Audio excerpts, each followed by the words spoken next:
অতএব এত দুশ্চিন্তার কিছু নাই, জীবনকে নিয়ে এত দুশ্চিন্তার কিছু নাই।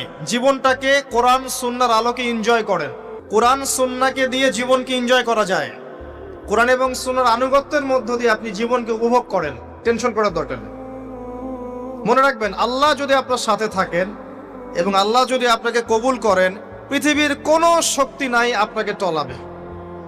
পৃথিবীর কোনো শক্তি নাই, পৃথিবীর সমস্ত শক্তি একত্রিত হয়ে আপনার চুল বাঁকা করতে পারবে না, যদি আল্লাহ আপনার সাথে থাকে।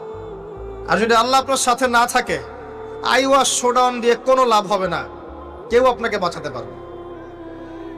অতএব আল্লাহকে আপন করে নেন, যার যার হক তাকে তাকে দেন, নিজের হক আল্লাহর কাছে চেয়ে নেন, ইনশাআল্লাহ আপনি সুখে থাকবেন। এর আগে আল্লাহ পাক একা ছিলেন, আর কিচ্ছু ছিল না। হুয়াল আউয়াল ওয়াল আখির ওয়াল যাহির ওয়াল বাতিন ওয়া হুয়া বিকুল্লি শাইইন আলিম, সূরা হাদীদ। আল্লাহ পাক একা ছিলেন, কোনো কিছু